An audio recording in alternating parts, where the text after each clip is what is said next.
Now, this is the piece that you cannot buy, but we are so glad you are here because this is the information that you guys are going to need tonight. Hey, everyone. Thank you so much for joining us for our very first masterclass of this 2022 season. So we are so excited to welcome you into our global masterclass series once again. So you know that we hang out every Thursday night, and we want you to continue to come and join us because we're always bringing you the latest conversations from around the tech world.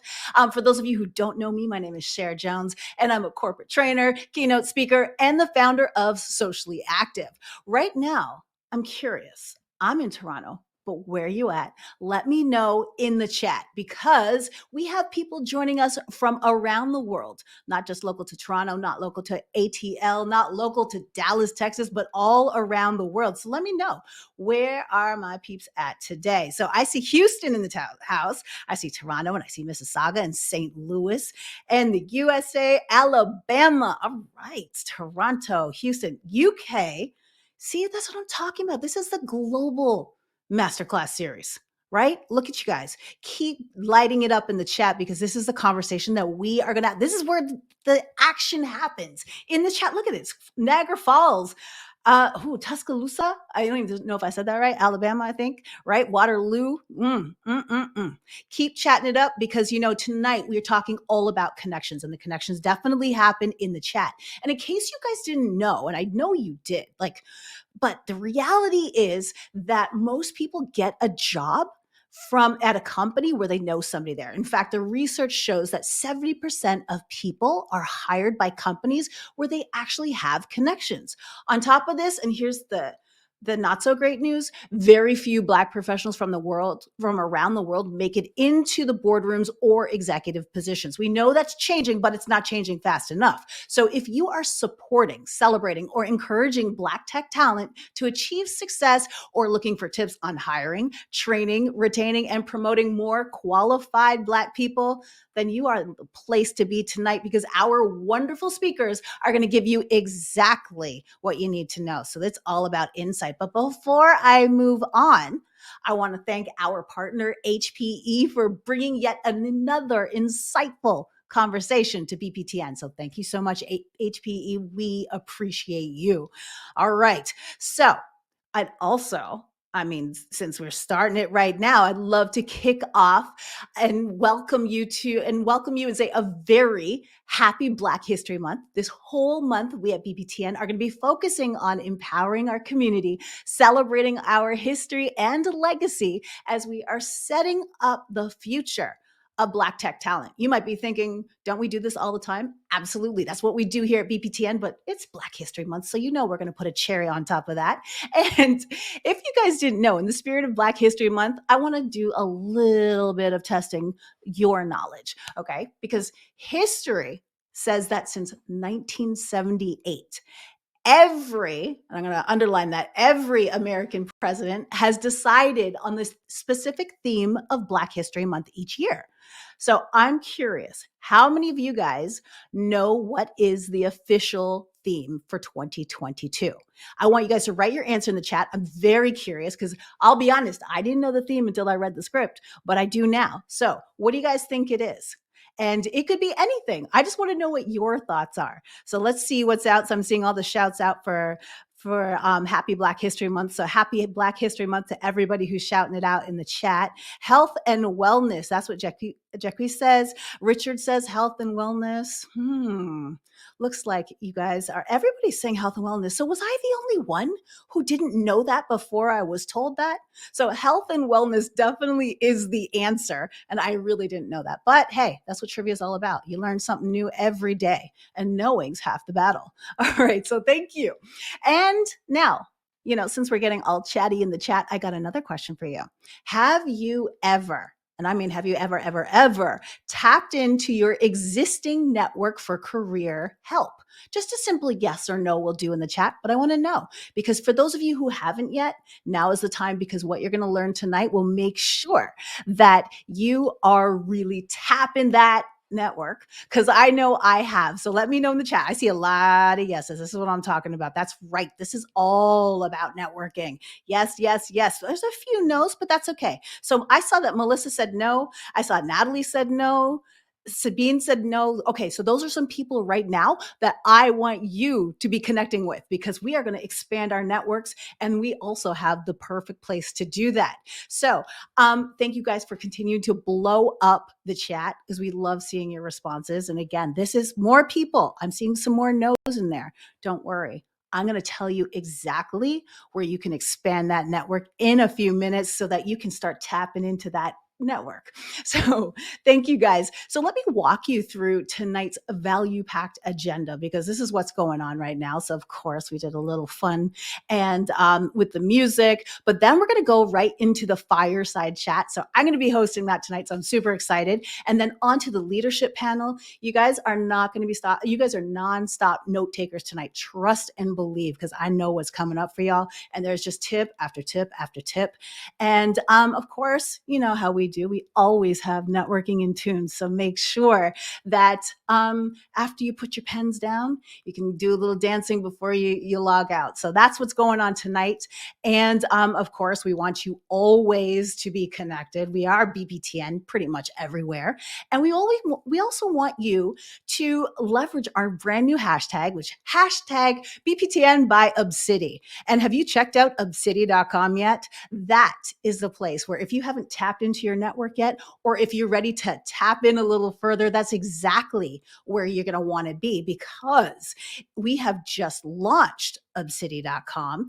And that, if you haven't been there yet, you are missing out. It is a platform by Black professionals, made by Black professionals for Black professionals. And it really is the next big thing. And it's going to change the game for both career growers, career seekers, corporate partners, and all the professionals in between. So I want to know how many of you that are watching right now, how many of you are actually members of obsidy.com? Give me a yes in the chat. If you're not a member, I just want you to write not yet. I refuse to hear no. It's a not yet. So yes or not yet. Those are the only two answers that I want from you. So you guys can start getting networking right away. And anybody who said no earlier on, as far as tapping into their network, you better hop on over to obsidy.com so you can create a membership over there because you have no idea what you're missing out. See, all those people not yet, remember obsidy.com. That's where you want to be hanging out afterwards. And that's where the networking will continue to go on and you can tap into your network. And of course, don't be selfish. When you get there, get your friends to come along with you because, you know, networking works when you actually do the work. Now, here's what I want to know. And I see a few not yet, and I see a few yet. I want to make sure that anybody who is brand new to this whole masterclass series, never been here before, I got you. Don't worry. So if you are brand new, I would like you to put a 1 in the chat. Let me know you're brand new. Okay. And if you are one of my OGs, type OG in the chat. Welcome to everybody who is brand new. Let me let you know how things work around here. So as you can see, the chat is lit. It's always on fire. And that's where the conversation happens. And that's where some amazing talent acquisition folk will be in there in a few seconds, and I'll talk to you about that. But in the meantime, you can move around all of those windows that you see. You can resize them, make them big, make them small, whatever is most comfortable for you. But here at BPTN, you cannot break the internet. So if you don't like what you see, all you need to do is press that circular arrow button and we'll restore it back to the way you found it. And then you can go play again. So make sure you are leveraging that. And of course, right beside the chat, you'll also see a submit questions tab. So if you've got questions for anybody, we'll see if we can tap into that if we have the time. So make sure you can ask some questions over there. And I see a lot of my OGs showing up tonight. So thank you guys so much for letting me know in the chat. And of course, so I mentioned all about the chat. You guys have been in the chat, but these talent reps right here, so Dina, Lachey, Marcus, Pri, and Tina, they are all going to be in the chat with you. So these are the people that you want to add to your network. You want to build those relationships with. You want to connect with them on LinkedIn. And also, can I also tell you, I think you should be putting your LinkedIn links in there as well. And as well, let people know that you're on obsidian.com because you want to make sure you connect with them over there as well. So keep it up. And I know I've been talking a mile a minute, but that's one of my things. I'm kind of good at it. And so now I have a trivia question for you guys. So you guys ready to have some fun? All right, there's your question. Why is Black History Month celebrated in February? Can I tell you guys, we have a smart panel because they were talking about this. I was like, did they just dip into my script? So is it no specific reason? Is it because it coincides with the birthdays of Abraham Lincoln and Frederick Douglass? Is it Carter G. Woodson's birthday month? Or Rosa Parks was born in February? Is that the reason why? So let's see. Get in there, cast your votes. We want to know, how smart are you? Well, no, we just want to know what you think. We all learned something. And I see, looks like, let's see. So I see you guys voting in there. Oh, there's your answer right there. And that is the correct answer. It is because Abraham Lincoln and Frederick Douglass, it was their birthday. And that's why they made that decision to have it during February. So if you didn't know, let the kids know because we got to extend this knowledge. So that's one of the reasons why that was happening. So I look forward to the rest of our night with you guys. And thank you so much for participating in that trivia question because we have now a power packed panel that they will dig deeper into leveraging your connections in order to move up into your career. But before we step into that panel, it's fireside chat time. And I would like to invite onto our stage the speakers that will be joining me for our conversation. So, Lavon, welcome. Hello. My tribe. That's what I'm talking about. And Lavon, they don't know you that, so let me tell them all about you. You are the head of global recruiting at HPE. And for you guys that don't know, she has spent all of her career navigating talent shortages for complex organizations across IT, healthcare, oil and gas, and the services industries. So she knows her stuff. And she's managed large global internal recruiting teams to global RPO partners to meet the talent delivery needs of the company. So it is great to have you, Lavon. We are going to tap into that mind of yours, and I cannot wait. Thank you. Thank you so much. I'm honored to be here. Absolutely excited. It's going to be awesome. So next up, I've got Amanda Jordan. Amanda, welcome. It Hello, is so everyone. everybody's excited for this. I know I am. And for those of you who don't know Amanda yet, you're going to get to know her because she currently leads global technical talent acquisition as well as talent acquisition systems and processes. She joined the recruitment process outsource RPO industry in its infancy and has enjoyed paving the path and shaping what is the industry that has grown into what it has become today. So this is exciting. Welcome, Amanda. It's so great to have you. All Thank you. right. So Thank you. Everyone go find me on LinkedIn. Color and Tech Talent. this is what I'm talking about. Take advantage of these opportunities, guys. And this is how you get to do it tonight. And so get in that chat, but then also go on the hunt. Find them on LinkedIn. So I'm going to start with these questions that I have. I have some fantastic questions that we discussed a little earlier, and we know we're going to get right to the meat of things to make sure everybody is note taking. So trust me, trust and believe, have your pens ready. All right. So Lavon and Amanda, both of you guys are head of your departments at HPE. Can you highlight three career decisions, right? So it's like three plays or less on what you made to get to where you are today, because you're on the top of the top now. But what were the three most important decisions? So Lavon, I'll start with you first. Yeah, so that's a great question. For me, I started in Silicon Valley, San Jose's in the dot-com era, so I am aging myself a little bit. But then we moved to Texas, and when we left, I made sure that I wanted to be able to survive a downturn, right? Okay. Dot-com crashed. Mm-hmm. So going forward, I had to be able to survive a downturn. So when I got here to Texas, I was like, I have to get experience in all the top industries that are here at Texas. So my goal was to jump into healthcare, IT, and oil and gas. So no matter what, whichever industry is up or whichever industry is down, I could survive within those industries. And then not only that, I had to have management positions within each of those industries. So that was the other key thing that I ensured that I got. And then to be very frank, I networked the whole time. Every interaction, every gig, every project for me was a job interview. So I didn't, I haven't applied for a job in over 10 plus years or something like that. So I saw every interaction as a job interview as well. Three I things. love that because you were so focused and intentional about what you did. Basically, you were fireproofing your job, your life, I like that. because you could Yes. go whatever path you wanted to go. And that intentionality is what we need to take away from that. And knowing that you had a plan. It's like management, that's what I want. Industries, that's what I want. So I love it. That is really smart. So Amanda, as I move on to you, what were your 3 moves that made you get where you are today? We know there's a lot of stuff in between, but the 3 top moves.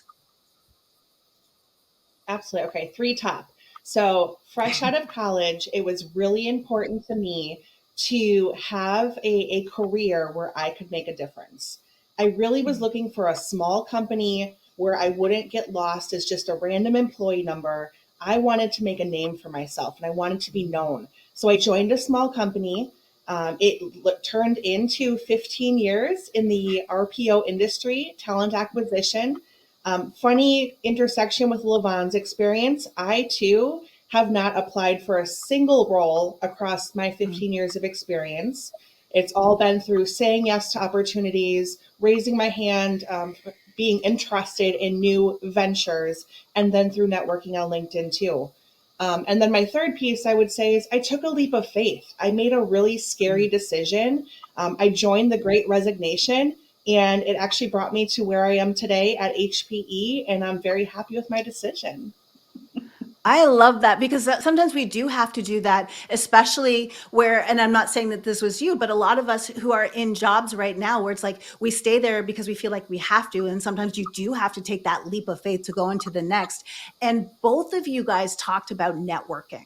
Right. And we're going to touch on that a little bit later. Neither of you really were looking for jobs. Your jobs found you because of your network. So I think that's something that we're going to have to underscore and come back to that. So give me just a second. We'll get back to that. But I bet you in those 3 moves, in the span of those 3 moves, you guys definitely faced some sort of career obstacles moving up. What obstacles did you overcome, and what did you do to succeed them? Wow. So And I'll Amanda, do start you with, want to go yeah, first or yeah? yeah, you can go first. Me or Amanda? I'm sorry. Yeah, Okay. I'll let Me. you go first since you got the main spot right now, even though I took it back, but that's okay, Lavon, you got it. No worries, no worries. I'll just jump right in. That's a great question. Yes, I've been presented with tons of obstacles, but if I had to pick one, if anybody saw me at the summit, I got really intimate at the summit, but there was a key obstacle where I was literally called a black bee in a conference room setting by a white male. And that key moment in my life, I did not, react to that properly. I didn't react to that with a voice. Right. I, made a decision to keep my job and feed my family, right? Which we Mm-hmm. all typically, when we are faced with those challenges, we have to weigh that. Absolutely. So I would say, that singular incident at that point, my key learning was I needed to build self confidence. Mm. I needed to walk in the world where I removed my mask and I no longer tried to fit in, but I wanted to stand out then within my career. So that was a very pivotal moment that, if you were to go back and talk to your 20-year-old yourself, right? Right. I would lift that girl up from the table and be like, you better say it loud and Yeah. go and do the proper things, right? That was definitely a key moment where I noticed that I lacked self confidence and I needed to build that. Mhm. And like, everybody listening as well, like as much as we can talk, being in the, I guess, prime time of our careers, that confidence does come with the experience as well, but it's still tapping into your network and those that might, just like if you could tap your 20-year-old, your 20-ish-year-old self and talk to her and say, hey, this is what you do. You can have people in your network that can also help you bring that confidence out if you're not there yet. But I Yeah. love your answer because it's real. And we've all shied away from something like that when we really needed to step up. And then, that 2020 hindsight. But at the same time, it's that self confidence that will help us get there. So, Amanda, for you, was there a specific obstacle that became a game changer in your career? Yeah, absolutely. Similar to Levon, I've experienced my fair share of challenges, but with a different spin. So I became a leader for the first time when I was young. I was 25, Hmm. and I was leading and managing much more experienced professionals. And it was important to me to act as that manager and leader and inspire them. Oftentimes, people saw me as a young person, though, who didn't have any credibility. Right. So I would walk into a room where maybe male counterparts or counterparts who had much more experience would say the exact same thing I said, but they would get the credit or they would be Mm-hmm. acknowledged. So I found it in myself that I was allowing what others said to me and about me to get under my skin. And I almost got in my own way. So it took Okay. a long time for me to work on that myself, but I could only control how I reacted. I couldn't control how others Mm-hmm. reacted. So what I personally did is found female leaders who I considered strong. I watched their movements. I looked at female politicians, female movie stars, saw how they acted, how they carried themselves, and then tried to replicate that. And I found that as I was replicating that, I gained more confidence too. And those mannerisms just became my own. So I would say have faith in yourself and don't allow what others say about you to get under your skin.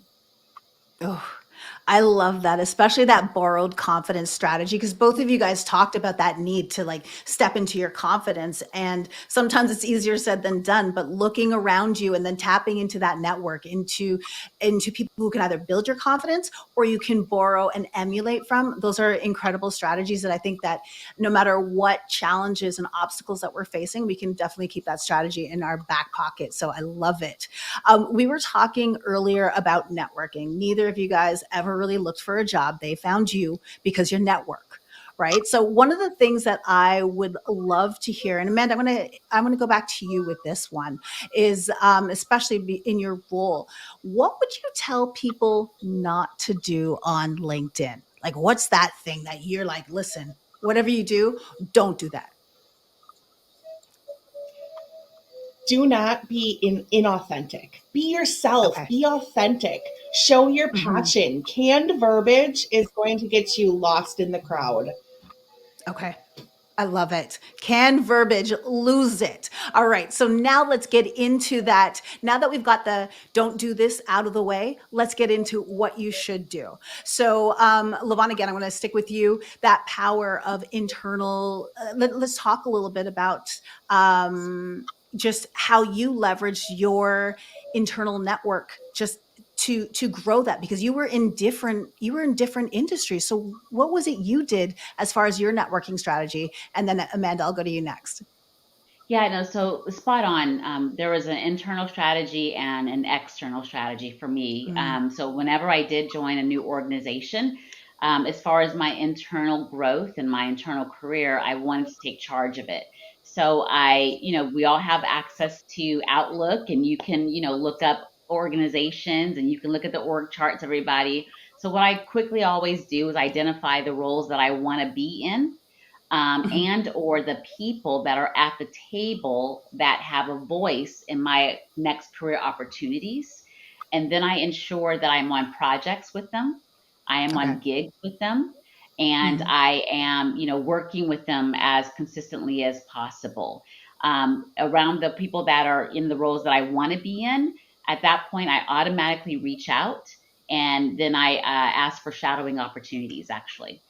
So the internal piece is extremely, I'm very calculated about it in regards to how I can grow within an organization, navigate organizations. I'll let Amanda refer to the external one because I know that we both do similar things on the external side, but that's how I navigate internal career progression. Okay, and I just want to underscore that that strategy there, as far as looking into the org charts, making a way and creating relationships. And that's exactly what you've told me that you've done, and how important that is, and making sure that you get, whether it's the mentors, the champions, or the sponsors, like being so calculated and intentional is how you get those roles. And you can see why it came together for you in the way that it has. And I just want everybody to be intentional about how you show up. So Amanda, if I move on to you around that personal brand piece, I know that has been incredibly important for you. So let's dive deeper on that as far as your networking strategy is concerned. Absolutely. Everybody go build your brand on LinkedIn. Show your passion. And I saw a question in the chat about what is canned verbiage and what could that mean in this case. And to me, that means not just taking your job description and plopping it on LinkedIn, but really making it your own. So, for example, if you're a collections customer service representative, where is your passion behind that? You help people during some of the hardest moments of their life. Show what you do and how you make an impact. What are your impact statements instead of just replicating maybe what your job description says? I love that. And I think that is so important, because that's a lot of the work that I do with my clients, but it really comes down to half of your LinkedIn, the upper half, that should tell people, oh, shoot. I don't know if you guys You're can back. hear You're me. back. Yes, you're back. Yep, You're I'm good. back, and we're Yep. back. That's cool. So perfect. I did say a word, and I was like, oh no, I wonder if they heard that part. But anyways, I am We're back. family. We're So family. one of the things with LinkedIn, especially, yes, we are, but it wasn't a E for everyone word, but that's okay. One of those things that I stress to everybody on LinkedIn is the experience side down. That's for your resume, but that top half, that branding half, that's to let people what you do, let people know what you do now, not what you did, but what you do now, and really put that out there so that people can get an idea of how you help. So that's incredibly important. And so I love that advice. And I want to go to you, Luvon. I got that one more question. I'm just going to make sure. Is what advice do you wish you were given to help you move up in your career? So And Luvon, I'll go with you first, and then I'll go to. with Amanda, okay. I think Amanda's glitching a little bit too there. Um, so for Yeah, me, she'll go to you first. I believe it is definitely, the self confidence, the persistence, as well, right? And I think the other thing, and I don't know if anybody else experiences this, and again, I know I'm aging myself here, but my first initial mentors told me how to fit in, how to be a chameleon, how to, Mm, walk into a conference room and not necessarily be seen, right? Because you didn't want mm, to, you don't want them to be offended by your presence. So you want to tone down everything, right? So I would say at this particular point where we're at, in the world, in our careers, everything else, take off your mask, celebrate who you are, celebrate your diversity, and ensure that, on your profiles that you are celebrating tribes like BPTN, because tons of us have mm. diversity initiatives for recruiting, and tons of us have diversity initiatives as organizations, and we're trying to find us. To be very frank, we are trying to find you, and so don't hide, don't tone anything down, take off your mask, say it loud. Put who you are, put your diversity organizations, your diversity career opportunities. Yes, unapologetically. Go ahead, Jamaica. You guys will hear from Jamaica later on, but great shout out. But yes, unapologetically authentic. be who you are. Yeah. That absolutely works with me. I know my feed is a little bit behind now, but I'm sure I'll catch up to you guys. Amanda, I want to go with you with that same question. You've been crushing in your career, but I bet you there's some learnings. So tell us one thing that you want to that you learned that helped you move ahead in your career. I would say balance. There are going to be times where your personal life needs to match your career. There's going to be times where you are ready for that next step. Go chase your dreams, go power forward. And then there's going to be times where sometimes you want to step back. Maybe you want to focus on family. Maybe you want to go back to school. Or there's going to be times where you just need to take a breath. And if you are not taking care of yourself in your health, in your wellness, in your mental health, you're going to burn out. You're not going to be your best self, reach your goals at work. So I would say, if you earn that PTO, take that PTO. Someone should have told me this, 15, 20 years ago. But if I can instill that to everyone listening today, take care of yourself. That is the best way to balance your life between work and home. Great advice. I love that. And when you think about this whole month and the theme of Black History Month right now, it is definitely health and wellness, and we need that balance. And then we also need to check our gut health when it comes to how we're navigating our career to make sure that that we are doing what we need to do, because your spidey sense knows. So if you have to make a move and stand up for yourself, but also make sure you stay balanced. So before I let you guys go, Levon, I just wanted to, considering it's Black History Month, I wanted to address the fact, I mean, it's no secret, you're a Black woman in tech and you are a tech leader. So out of all the odds that you've dealt with, what advice do you have as a Black woman in tech and as a leader? Yeah. So as a Black woman in tech, as a leader, I would say for me, there are no such things as closed doors. At the end of the day, we have no's every single day. We have the door slammed shut in our face every single day. I would say we have to be persistent. So when that front door is closed in your face, you go around to the side door. When that side door won't open and it's locked, you go out to the back door. When that back door just won't open, you go to the fire escape, y'all. If that fire escape, that ladder won't pull down, you go to Home Depot and you buy a damn ladder, right? So just don't allow any closed doors and keep on finding a way in. Trust me, there is always a way in. That's what I would say. Exactly. I love it. I love it because that's definitely that door. There are doors that no man can shut. So I absolutely love it. No matter which way you got to get in, if it's your door to be opened, it will be open for you. So Levon, Amanda, thank you both for this incredible conversation. And I know everybody's taking notes because, like, I wish I could be writing, but I wanted to focus on you guys. But that's okay. I'm going to go watch the replay. So anybody watching right now who has a friend who should have heard that conversation, or the one to come up next, you definitely want to make sure that you share this broadcast with a friend, because there's a replay as long as you're a member at bptn.com. So definitely check it out over there. So once again, thank you guys so much. Everybody in the chat, shout them out in the chat, because learning is what is happening right here tonight. So thank you guys. Appreciate you both.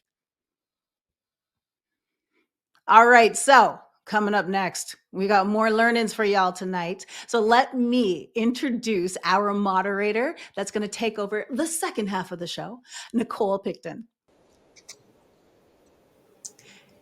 All right. Hello, Thank you, Cher. Nicole. How are is you? everyone doing? I'm doing really well. I'm excited to I can tell by the talk to chat everyone alone. tonight.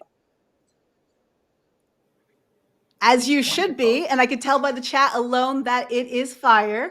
And let me let everybody in the chat know all about you, Nicole. So you are a career consultant and HR professional, and you help millennials in securing their dream role and leveling up in their careers. And you were also accepted into the 2021 cohort of BPTN's Cultivate membership mentorship program.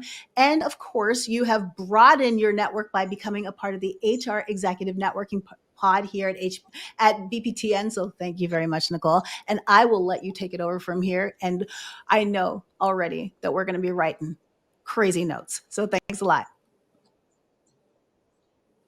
Thank you, Cher. So I'm excited to get this conversation started and to hear what our very knowledgeable panel has to say tonight. So let me start off by introducing everyone. First up, we have Jamaica White. Jamaica is an executive recruiter at HPE. She has over 10 years of Fortune 500 experience in corporate executive recruiting with commitment to attracting diverse talent. She is an excellent at aligning hiring initiatives with business objectives to maximize engagement, foster advancement, and expand corporate brand awareness internally. Welcome, Jamaica. Thank you. It's so nice to be here. Next up, I have wonderful. Next up, I've invited Ibiyemi. She is the manager of corporate partnerships at Ryerson University, where she helps tech, telco, and startup companies with their student hiring needs. As the founder of the Foot in the Door Consulting, she supports young professionals in business and tech who are looking to transition or accelerate their careers exponentially. Welcome.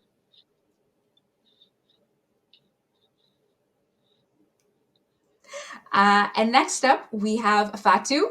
She is currently the HR manager for IG Wealth Management. In this role, she creates organization-wide presentations, working documents, and toolkits to address unconscious biases and help leaders engage in difficult conversations around social justice.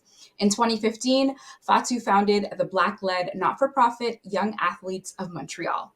Welcome, Fatu. Hi, happy to be here. And next is Dave. He is the National Exporters at Export Development Canada. He has a mandate to develop the exporter strategy, which will serve as organization's roadmap for removing barriers to exporting for Black entrepreneurs. Welcome, Dave. Greetings, everyone. Shout out to all the Jamaicans in the virtual room, if you will, and of course, all Africans.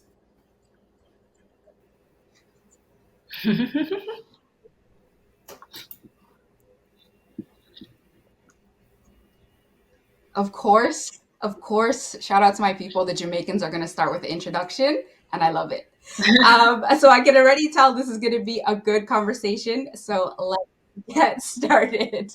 As you can tell, I'm clearly Jamaican. But let's start off with a little bit of an icebreaker. We all know it's Black History Month. So I wanted to talk a little bit about what does Black History Month mean to you? So I think for me, it's a month of celebration, but also sadness. And I think thinking about our history as well. That's what I would say on my end. Who should I pass it off to? Maybe Jamaica, you can tell me a little bit about your take. Absolutely. And I agree. I think it's a celebration of how amazingly talented we are as a people, how strong and resilient we have been over the years. And I really, really am excited to be Black in America, unapologetically Black.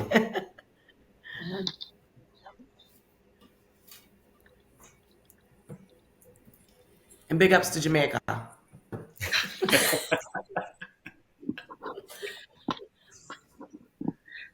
I could jump in. I like the answer.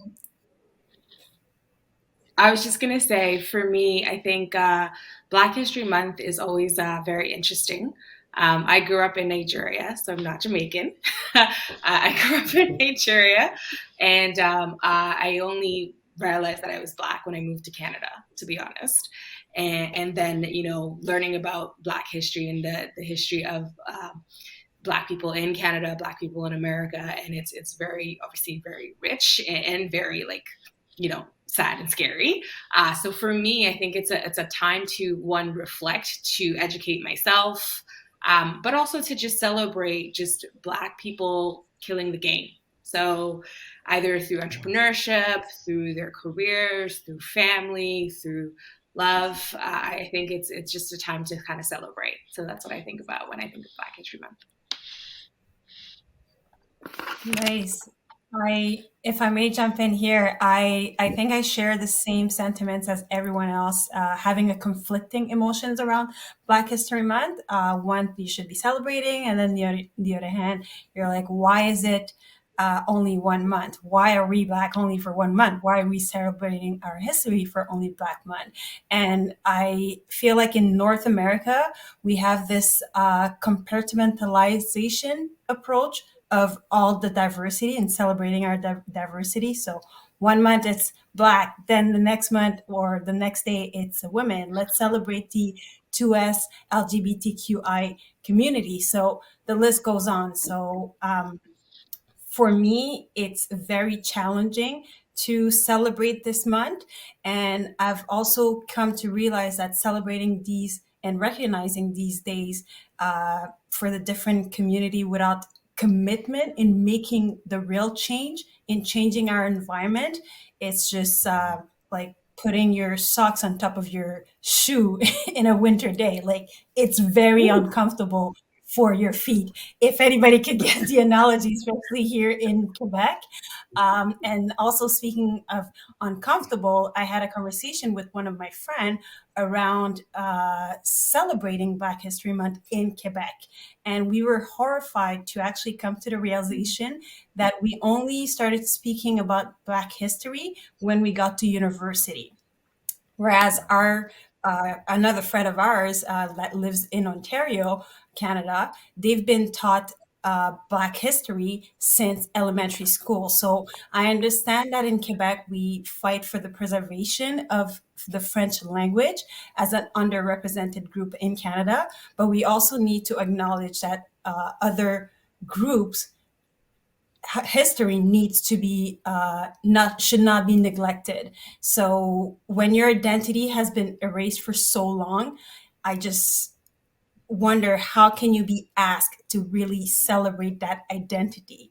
It requires adjustment, and that's how I am. So right now, although this month is very challenging as a Black woman in corporate Canada, often being the only Black woman in the room, I stay hopeful that one day we'll get to the point where every day we'll celebrate our individuality and thrive just like white people in general do, because there's no White History Month. All right. And here I go. Good evening again, everyone. Well, I think Black History Month David? is an important time for us. This is an opportunity to celebrate our accomplishments, how far we've come. If you go back to the history when Dr. Carter G. Woodson started this, the first time it was celebrated, it was called Negro History Week, right? As you all did in the little quiz thing before, it was about coinciding with the birthdays of Frederick Douglass and Abraham Lincoln because of what he thought of as their commitment to freedom. And it was to look at how far the Black community had come, the African Americans had come since the abolition of slavery in 1863, and of course in Texas, 1865. And so if we measure, our time since then, or journey since then, of course, slavery was abolished in the 1830s for, the British Commonwealth. We've come a very far way. Black people have contributed to all spheres of life, economic, social, political, everything, right? It used to be a time when it was in vogue to say we were the first this, the first Black man, the first Black woman this, or, now it's kind of fallen to vogue because we should have already been the first already. Why did it take so long? But you know what? Let's not lose sight of what it has still meant for our journey, the obstacles that we face, the incredible role that anti-Black racism continues to play in holding back our potential when we know we have so much to contribute. But what Carter G. Woodson also wanted us to appreciate is, our lives didn't begin in slavery, right? Africa, we're the first people on this world. We're the ones who built civilization. We gave birth to society. So we weren't born slaves, we were enslaved, right? We are the world's first people. And if you study the history of Africa, I remember last year when I was presenting to one of my clients, they actually came up with one of the most challenging topics to present on. They said, Dave, we want you to tell us about the history of Africa, the wars and the kingdoms and the politics. And could you believe it? It was a massive learning experience for me, right? To learn about the Zulu kingdom, the kingdom of Great Zimbabwe, right? When we talk about the kingdom of Ghana and the kingdom of Mali and Songhai, right? Africa had so much to contribute. Africa was a place of wealth, right? That has been raped and plundered. We were giving up everything. We were engaging in trade with other parts of the world, right? We built society. We have given of ourselves. Kush empires, I see our brother putting in the chat. And so so now we're talking about the second scramble for Africa, right? So they come and they thief sorry, I'm breaking out into Jamaican pattern. They took everything, right? They took everything, and now they want to come back. Now they want to come back and take. So we have to make sure that we guard it, right? Because, and even if we don't guard it, just know this: we have always been developing and giving. We set the trend, right? They may not like Black people, but they love everything about Black culture. So right, when we talk about do-rag and the head wrap, language, we continue to give birth to these things. So we must be proud of ourselves. And last but not least, let us not forget, while we have 28 days of heightened attention, Black history is not only created during this time, nor should it only be celebrated in this time. So the responsibility falls on us to make sure when March 1st comes until February 1 the following year, we maintain that celebration, that the attention doesn't drift, and that we don't stop creating history and we don't stop making contributions to society. This is what Black History Month is about, and we must be proud. And I know I said it was the last thing, but some folks brought this up in the chat. Yes, for the continental Africans, even for those of us who come from the Caribbean, like myself, we weren't socialized to be Black people, right? We're socialized to be, maybe the tribe or the particular nationality that we came from. But North American concept with race and all these kinds of things. So be that as it may, still be proud of yourself, still be proud of who we are, because we're doing a lot and will continue to give a lot and do more. What Thank an you answer, Dave. for. Thank you so much. I know. I feel like I just went to church a little bit and came back and got pulled together. So thank you for that. March 1st, we still have a lot of work to do. I want to have that at the forefront. And it was really interesting what Ibiyemi said, where her perspective and experiences have been a lot different coming from a different country to Canada. And in conversations with my friends, we've talked about that a lot as well. And I think even when I'm on Twitter, it's interesting to see American Twitter versus Canadian Twitter, the type of conversations that they're talking about. And I think the nuances of how they celebrate Black History Month as opposed to how we do here in Canada. But shifting gears a little bit, I wanted to talk about a candidates market. So we keep hearing about candidates market. And I think as recruiters or HR professionals, we know what that means because we're living it every day. Every time I talk to my recruiter friends, they're trying to fill 50 positions. But can you tell me what it really means for our audience and how candidates can take advantage of it? I see Ibiyemi shaking her head, so maybe I'll start off with you.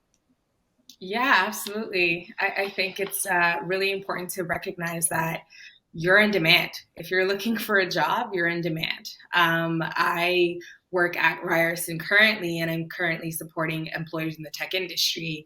And every single day, I am getting requests for professionals. And I have to remind them that, my students are still in school and they have to wait a little bit. They may have to, connect with some people in their network. I do have friends that are recruiters and are always plugging people in. But for you as a candidate, it means that you really have to make sure that you're positioning yourself well. It's not all that hard to do right now because people are looking for you. And you want to take advantage of this market. You don't want it to pass you by. And also be kind, right? Recruiters are really, really overworked right now. I saw a picture on LinkedIn and it said, the entire world is short-staffed. Be kind to the people that showed up. And, recruiters are really trying to kind of get things through the funnel, get candidates through. So I would say be patient, be kind, but also make sure that you're taking advantage of this moment right now because it's incredible for candidates. On the other side, it's a little bit tough, but it's incredible for candidates. I'll move over to Jamaica. I want to see what's happening on your side of things and any tips that you have for candidates as well. Thank you, BME. Absolutely. So, one of the recommendations I would give to kind of echo off of the panelists earlier, build your network. Now is the time to really pounce and reach out and connect with as many people as possible and be open to networking with individuals outside of your particular group. So, for example, in this chat, network with as many people as possible. I will echo your point earlier. It is a very tight marketplace. I heard a recent statistic that there are more recruiter openings than software developers, and that has never, ever happened.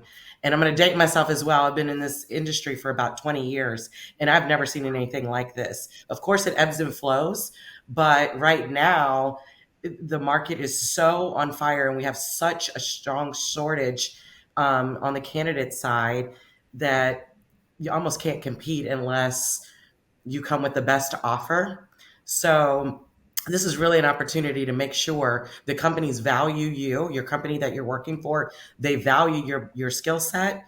They value the fact that you've been working with the organization and you know their company, because I'm sure if you haven't already been doing so, but you will continue, you'll hear from recruiters in the industry that are trying to bring you to their company. So now's the time to really write a list of the companies that maybe you would like to work for.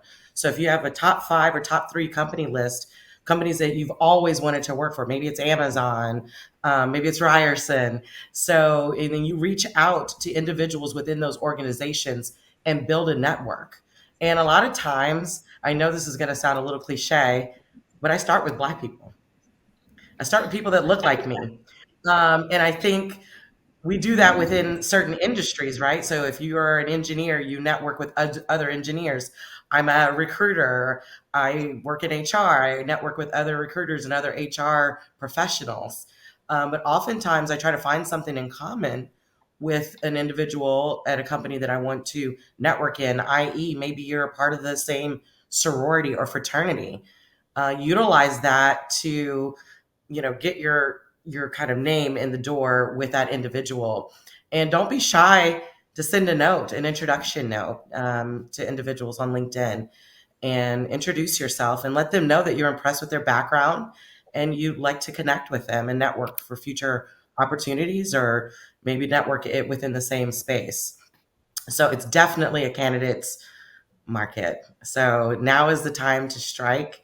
The iron, the iron is definitely hot. And just make sure that you do your research and you understand what your worth is. I've seen oftentimes where we are undervalued, we're underpaid.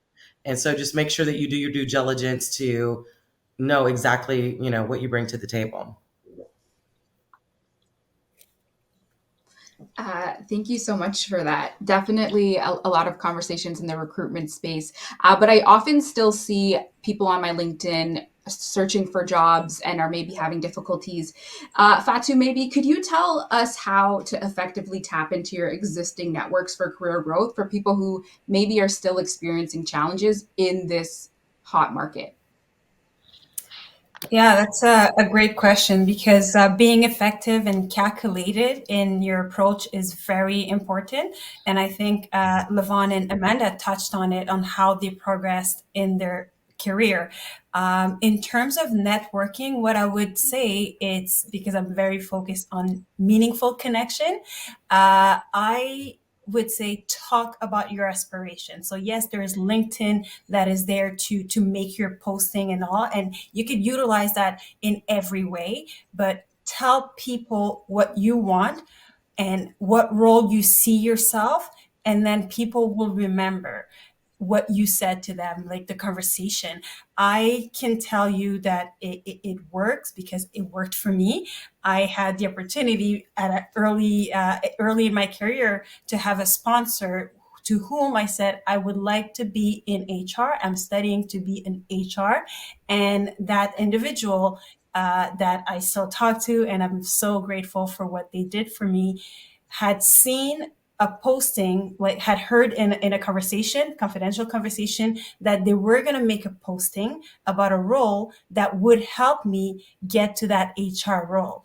And they literally ran to me and say, get your resume ready. There will be, I can't give you the details of everything, but there will be an opportunity for you. Be ready for that. So had I not advertised myself, had I not told the person that I aspire to be an HR professional, they would have never known. And that opportunity would have just passed on top of my head. So talking about your aspiration, and for those who are very comfortable with LinkedIn, you could make a post. There's amazing individuals, especially in tech, that are able to post their aspiration there. So you can make it into a nice post so people know about it. And with Upcity now available, where it's a networking program for everybody, it's a software that I look forward to get more familiar to. But sharing your aspiration with people, I think that would be the best way to grow your network. I would also say, just to add on to what you're saying, Fatou, I think it's really important to stay in contact with your network, right? I think a lot of the times people are like, oh, I'll connect with people, I'll get a job, and then I forget. And then it's a year later, it's 2 years later. Even if you don't really have anything to kind of offer at that point, it's just hey, this is what I'm working on now, just checking in on you. How are things going? I do that through, like, obviously posting on LinkedIn is a great way, but also just DMs, right? Because it's really important that regardless of whether or not you're actively searching, people know what you're up to. People don't forget that, you exist and you're working on a bunch of really cool projects. And I know a lot of people feel icky about it, and we're going to talk a little bit more about like self-promotion. But I always look at it as an opportunity for me to remember the stuff that I've done. So I post a lot on LinkedIn, right? And it's really like, sometimes it's achievements, sometimes it's things I'm struggling with. And the idea is that, like, I have this digital journal that I can put up my like work assignments and work projects. And true story, I've even used some of those in like performance evaluations with my team. I just go back to my LinkedIn and like, oh, what did we talk about? What did I learn in the last 6 months? And that's a really good way to stay in contact with your network, because it'll come up quickly when you're looking for something else. And that's not the time to then start having those conversations. You want to keep them steady, kind of like on the simmer. But I just wanted to add that, but great points, Fatou. So from that, I feel like it's a stay ready so you don't have to get ready approach. Your resume is always ready to go to send it out for positions that you don't know they're coming down the pipeline, and you're kind of ready to jump in when you can, and stay connected with your network. I definitely like that approach. I feel like there's a few people in my DMs that I'm thinking of right now. I'm like, I got to send a note to them after this is over. Well, following up with that, what if someone doesn't have an effective network to tap into? How do they go about setting up a network for themselves? So what are some things that they can do? I can jump in here. David. I think if you think about where we are right now, we're gathered because of BPTN, right? So we have an opportunity to take advantage of what this network, it's even in the name of the organization, this network, to take advantage of it and build connections with people, because we share a passion and an interest for this industry, this particular sector. And that's how we can advance. That's how we can start to advance ourselves. If I may share a personal story, I remember when I just moved to Toronto from Montreal, didn't know anyone, I didn't have any connections, came here unemployed. And I'm thinking, my God, how am I gonna, get out there and find the next thing? So I would scour events on Eventbrite. I'm always looking up events on Eventbrite, what would pique my interest, or just, do random Google searches. And I came across this event called If I Ruled TO. It was being put on by Toronto Community Housing. Of course, this was for their residents, the young people in their residence. But I thought, you know what? I'm gonna go along for the ride, because you never know where an opportunity may take. You never know who you'll meet or what may happen. So I go to this event, and I'm sitting at the back all by myself, because I still don't know anyone. And I realize these folks, they know each other, and I don't know how to insert myself. We have a breakout session on policing. We have some officers from Toronto Police Service there, and I make my contributions. And then we break for lunch. I returned to my table at the back. The four officers came and they asked if they could sit with me. And I thought, you even have to ask for sure, by all means, please. And so we get to talking, and then one of the officers says, Dave, we oh, I cut out. One of the officers says, Dave, we really appreciated your comments. We have this committee that we would like you to be a part of if you're interested. And that opened up the door for the first way I got active in volunteering in Toronto, getting involved with Toronto Police Service as a member of the Police and Community Engagement Review Advisory Committee. Very long name, very long thing. And that has opened up doors for me. Personally, I think I've probably accomplished more in my volunteering life, my volunteering career, if you will, than my professional career. But you know what? I've been able to draw on that as a diversity and inclusion professional because it's how I've gotten to understand the various issues that are affecting not just Black people, but different populations, historically disadvantaged and other marginalized populations. So don't be afraid to step into the unknown. Look up those organizations and events that are aligned with your interests and go out there.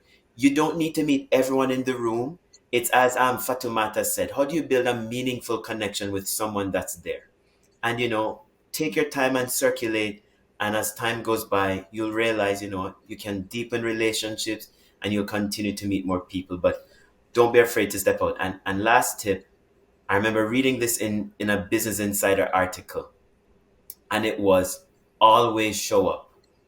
So, you may register for an event and you become part of that no-show rate. Be a part of the people who show up. Be a part of that show-up rate. Don't not show up. For sure, valid reasons may present themselves for why you can't attend. Family emergency, personal emergency, car broke down, something happened. Maybe TTC isn't running well, right?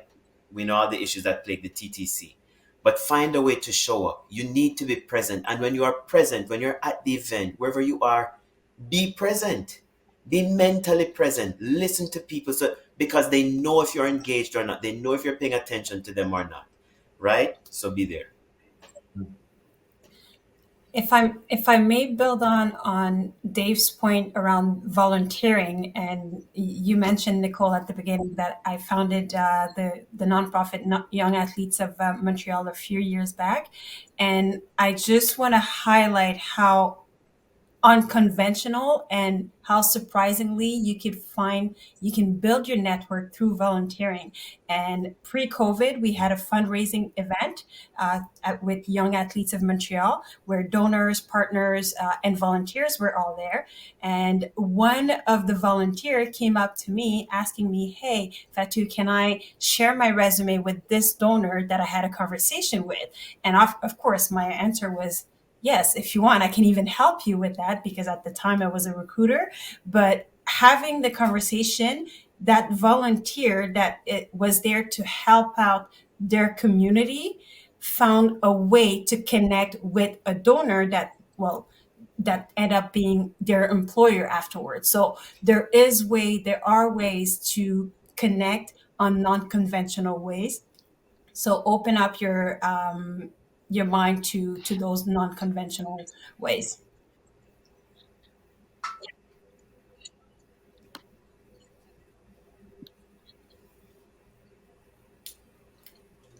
Thank you for that. I think on the events aspect, I definitely agree. In 2019, BPTN had an event here in person, and I originally didn't want to go because I wasn't a tech professional. I'm like, I don't know anything about tech. I don't want to take somebody's space.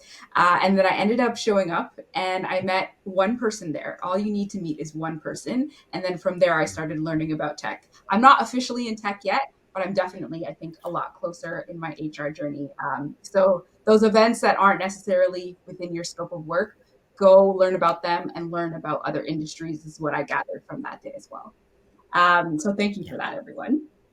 I wanted to talk a little bit about how people can approach their career once they're in their company. Have been talking about the Great Resignation. It's a candidates market. You get in to a good company. How do you move up? How should employees Oh no. Oh no. I'll jump We in. lost I think her. I know what the question was. I believe. How do you promote yourself internally with your organization? Um, Mm. and what's great here, I recently joined HPE, and my role within HPE is an internal advocate for VPs and executives, but it lends itself to all levels. And my most important advice would be uh, just to make introductions. It sounds very simple, but when you're at it could be a corporate meeting, training, make sure that you go up to someone new and introduce yourself. Tell them a little bit about what you do, ask them what they do. And you would be surprised how quickly you can grow your network internally by just introducing yourself in the hall, and things of that nature. Make sure that you join if your company has groups. Join those groups internally so that you can also network there. And don't forget about LinkedIn. One of the first things I do when I join a company is every time I speak to someone on the phone internally, I connect with them on LinkedIn. Every single meeting that I go to, I write the individuals, I write a list. I keep a list of who I need to know within the organization. And I have a target list of people that I want to meet in person. For example, at HPE, our VP of diversity is very dynamic. I've looked at her profile. She has a very strong pedigree. I know this is someone that I want to get to know that will help me in my career within my current organization. So just make sure that you're seen. And again, you don't have to go over the top. It could just be a very simple handshake introduction. I work in engineering. This is how long I've been with the company. And you'd be surprised how people will remember you moving forward. I agree, Jamaica. And one of my mentor told me once, people like to talk about themselves. So when you're ready to introduce yourself and listen, they will remember you because you're showing this compassion, this empathy. Well, we all like to talk about ourselves. So just listening help goes a long way. So I totally agree with what you said. Um, Ibiyemi, would you like to jump in? I was going to jump in, but I don't want to speak too much. Go ahead. Go ahead. I'm just taking it Um, in. I have someone at an event told me, Dave, you're always speaking stories. And in answering the person's question, I ended up doing it with a story as well. So I guess these are African roots, but listen, we can't change who we are. We are who we are, and that's it. When I had met this gentleman, Rod Phillips, who's our current minister for long-term care. I think. Oh dear, I may be messing up Rod's title. In Ontario, met him at an event through Civic Action, and I said, "No, Rod, I want to follow up with you." I was working at RBC at the time, and in preparing for that event, I wrote down all my questions. Normally, I do a mental preparation. I run through the questions in my head, but this one I said, I'm going to write them down in a book so I can really navigate this conversation and guide it.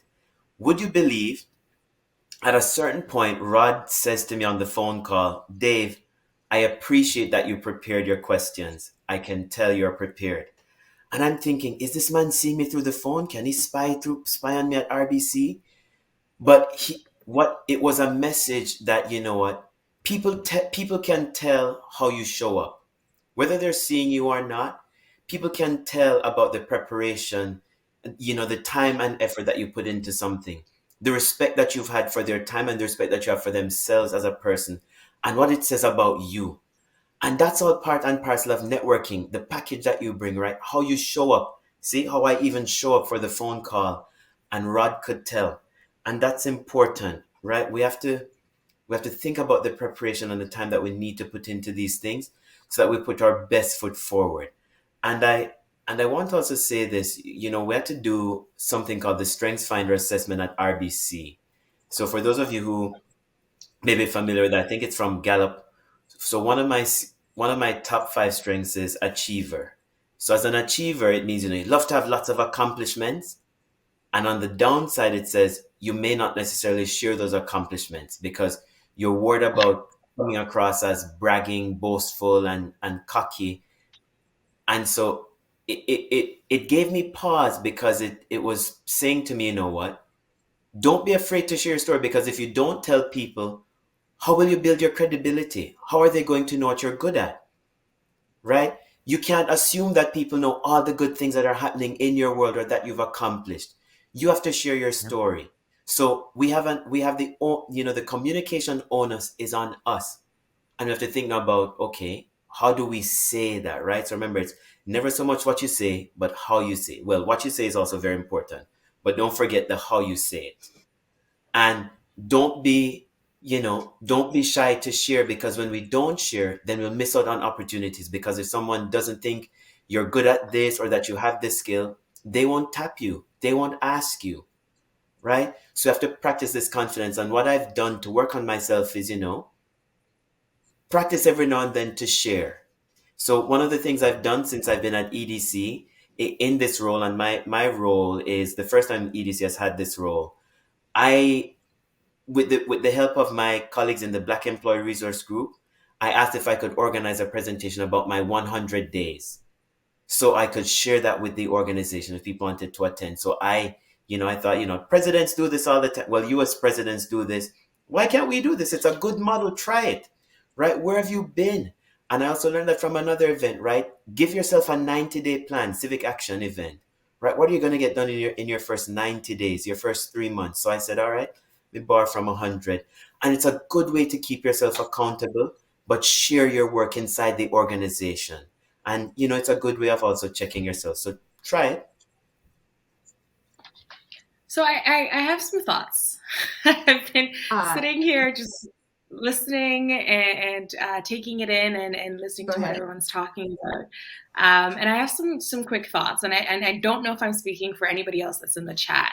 But I think Charles mentioned this idea of putting yourself out there and sometimes feeling like it's performative, or that, you're sharing just to share. And I think for me, I kind of agree a little bit with that sentiment. Whenever you're looking to move up in your organization, move up in your network, what have you, I think it's really important to understand, one, first of all, who you are so that you can show up authentically. But I think it's also really important to be genuinely interested, right? Like, don't just go out and meet people because you want to climb the ladder. Like, be genuinely interested in what people are up to. Be genuinely interested in what your career is about. Be genuinely interested in where the industry is going. And all of a sudden, you are sharing information because you want to connect with people who have answers, right? You want to connect with people who are watching you. I can't tell you how many times I'll share something about, a project that I'm working on, and someone will send me a DM saying, you know what, I was actually working on something like this. And I'm like, okay, send it to me. Let's take a look at this. And now it's no longer about, okay, just building your network, showing up, creating a brand. I love the idea of personal branding, but we're also human beings, right? We're not, human doings. We have other ideas. We have things that are going for us. So I think it's important to show up, but be authentic, like genuinely be interested. If you're not, then don't do it. I think that's one thing that I will say that's maybe a little bit different from anybody else, but people can also tell, right?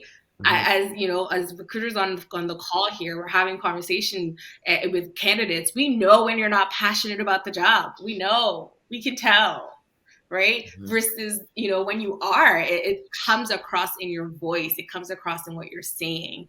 And, if you're really good actor, it might not come across, but do you want to live your life that way?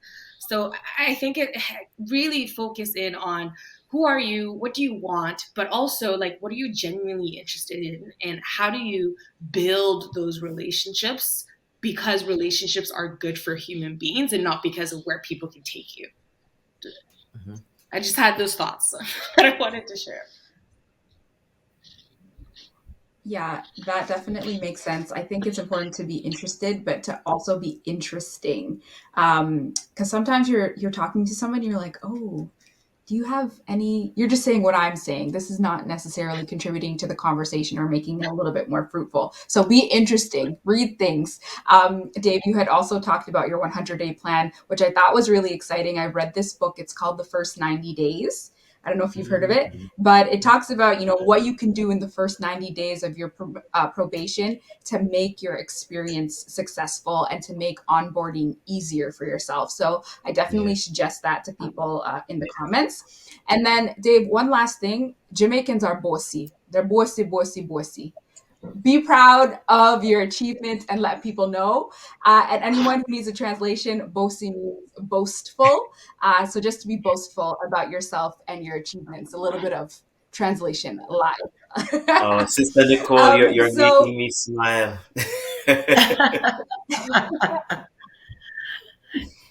You know what's funny about I that? I always have to actually add was on that a in. flight yesterday and I met a female pilot who sat next to me. And we spoke the whole flight. And she told me that she very rarely tells people that she's a pilot. And that she'll typically say, I work in the airport. And I was actually surprised by that. And because, I talked to everyone and I just really wanted to know, I told her, I said, that's just a huge accomplishment. There's only 7% of pilots are women. And I said, isn't that something that you would want to be proud of and share? And we talked for quite a bit about that. And she just said that she felt embarrassed by it. And I asked her why, and I wanted to know why. And I said, I commend you. I think that you're fantastic. How amazing that you're in this small group of women that represent us. And she thought through it and she said, maybe I need to work on that a little bit and be more, and I told her, I said, other women or little girls look up to you and they want to see that they can do what you do. And so sometimes you have to look at it as almost not bragging or being boastful, but being inspiring. So you inspire someone else Mhm. to be just like you. Dave, you inspire me to learn more about my culture. Really. And had you not shared all of that information and who you are, you would have not inspired me to go do better and learn more. So if you can, and I know for some people it's easier than others, I'm very much an extrovert. Dave, I'm a high D on that disc level. So I'm very direct, but I know everyone isn't that way. So do it in your own way. As been mentioned a lot, be authentic and do it your own way. But don't ever be embarrassed about your accomplishments. Jamaica, I think we're so connected. When I saw your name, I said, imagine if she just replaced the E with an AI. She'd be I from a know. very particular country, I won't say which country it is, but as we continue on this trend of authenticity that Sister Ibiemi raised, it made me think about this saying, and I like when we pick on these sayings, but like for example, when I'm doing DEI teaching, I'll often tell people, we say sticks and stones may break my bones, but words can never hurt me. And that's not true because words do hurt, right? There's power in words. So when you think about the power of words and this notion of authenticity, I'm reminded of, very often when you watch shows or what we say to people, we say, fake it till you make it. But is that actually a good thing that people need to fake it until they make it? And imagine if you're building a relationship. Imagine if your husband or your wife fake their love for you even after you got to the altar and you go, this relationship was built on a lie. All these years. All these years. And this is the same way we should approach relationship building. Come into it with authenticity.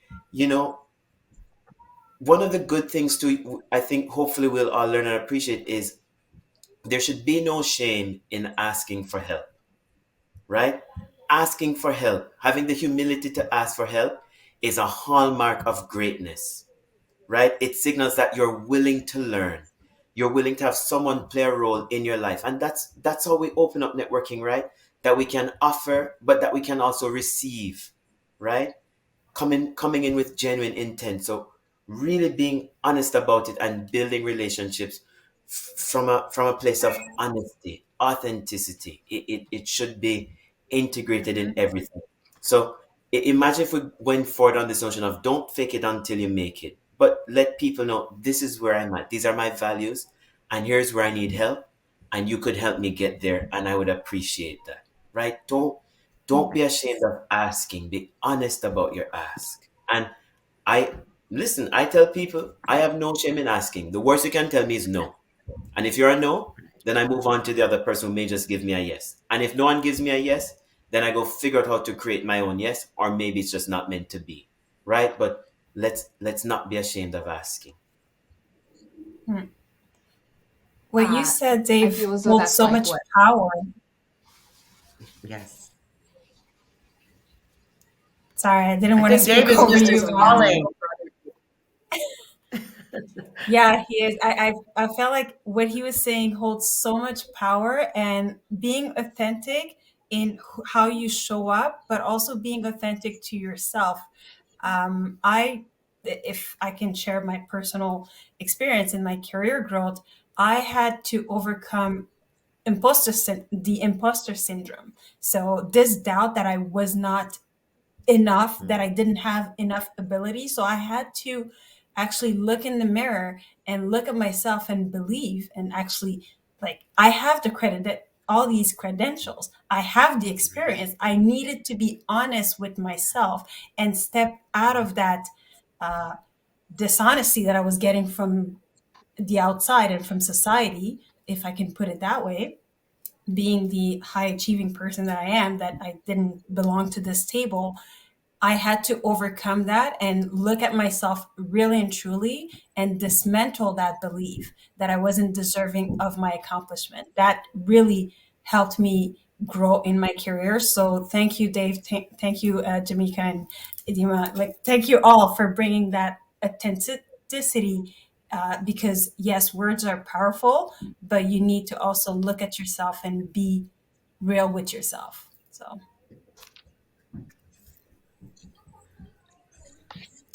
If I may, can I I can I feel just as though interject here? I wanted to bring something up.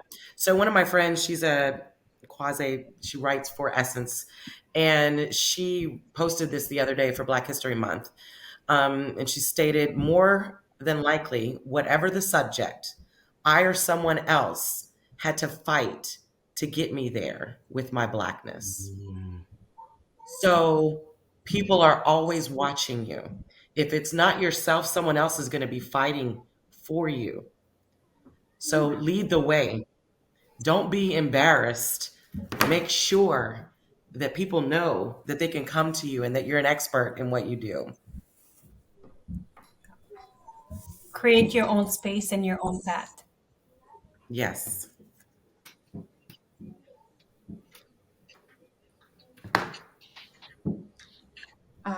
and I think that's a really important way to kind of tie everything together, and also recognize that sometimes you might be the only person in that space. And when you are, to bring people along, so you are no longer the only person in that space. I've been there before, either the only Black person or the youngest person in the office on the senior leadership team.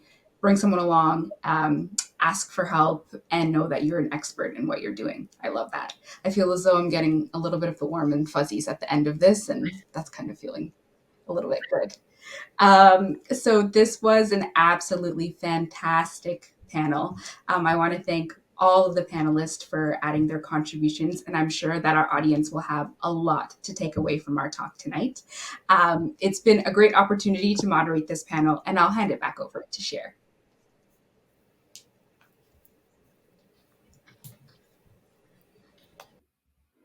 Okay, guys, I know that you guys were taking notes with breakneck speed because there was just like gem after gem, drop after drop. I don't even know where to begin and where to end, but I do know if you took notes tonight, do not leave them in your notepad.